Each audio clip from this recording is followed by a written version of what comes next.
Hello, my fabulous 27. Welcome to, for those of you who may have seen the previous episodes of this series, this is the former childhood favorite series. It is now going to be Lindsay's Library. So now that that's out of the way, without further ado, I'm going to finish the book. Read another chapter of the book that I started the last time I was doing the series, and that is Maniac Magee by Spinelli. And I'm going to be reading chapter 12 today, and this is only a few pages long, so anyways, enjoy. Chapter 12.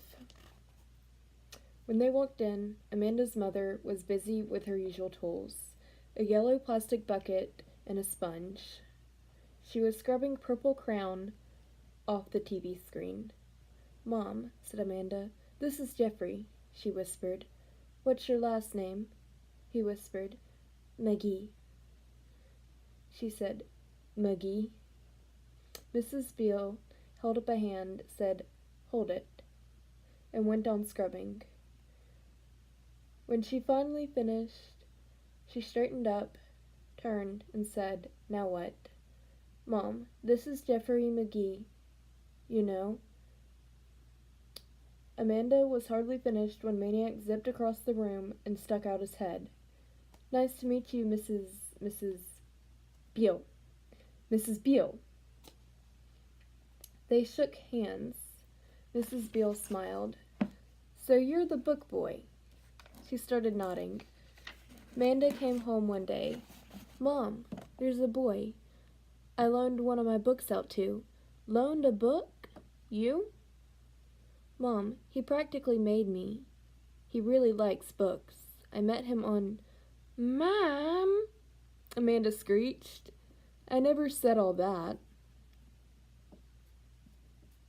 Mrs. Beale nodded solemnly. "No, of course she didn't," and gave Maniac a huge wink, which made Amanda screech louder, until something crashed in the kitchen. Mrs. Beale ran. Amanda and Maniac ran. The scene in the kitchen stopped them cold. One little girl, eyes wide, standing on a countertop. One little boy, eyes wide, standing just below her on a chair. One shattered glass jar, and some stringy, pale-colored glop on the floor. One growing cloud of sauerkraut fumes. The girl was Hester, age 4. The boy was Lester, age 3. In less than 5 minutes, while Mrs. Beale and Amanda cleaned up the floor, Hester and Lester and their dog, Bow Wow, were in the backyard, wrestling and tickling and jumping, and just generally going wild with their new buddy and victim, Maniac Magee. Maniac was still there when Mrs. Beale came home.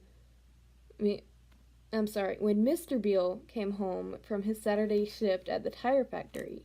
He was there for dinner when Hester and Lester pushed their chairs alongside his. He was there to help Amanda mend her torn book.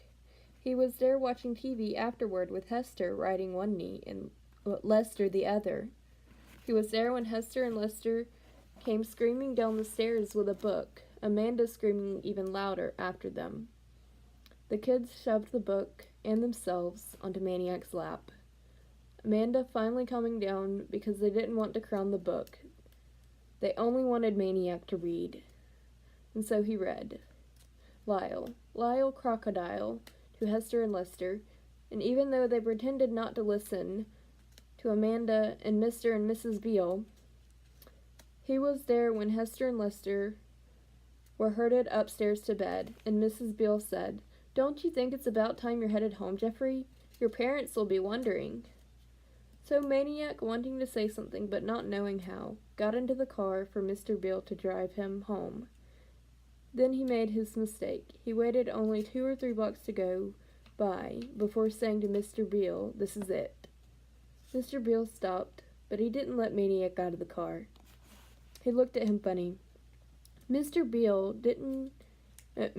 knew what his passenger apparently didn't.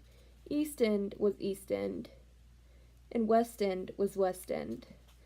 And the house this white lad was pointing to was filled with black people, just like every other house on up to Hector Street. Mr. Beale pointed this out to Maniac. Maniac's lips started to quiver, and right there, with the car idling in the middle of the street, Maniac told him that he didn't really have a home, unless you counted the deer shed at the zoo. Mr. Beale made a U-turn right there and headed back. Only Mrs. Beale was still downstairs when they walked into the house.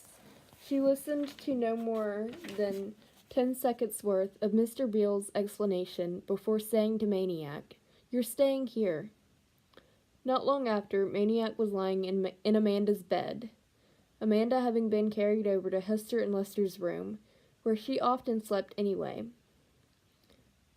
Before Maniac could go to sleep, however, there was something he had to do. He flipped off the covers and went downstairs, before the puzzled faces of Mr. and Mrs. Beale. He opened the front door and looked at the 3 cast iron digits nailed to the door frame. 728. He kept staring at them, smiling. Then he closed the door, said a cheerful good night, and went back to bed. Maniac Magee finally had an address. And that ends chapter 12 of Maniac Magee by Jerry Spinelli. Anyways, if you like this video, please be sure to like, comment, and subscribe. And other things you can do are, you can check out my Amazon merch links down in the description below. And let me back up. So I have the rainbow corns and the moonball down there if you want to take a look at those. And you can like me on Facebook, follow me on Pinterest, and add me on Snapchat. Those links are all in the description as well. And I'll see you tomorrow. Bye.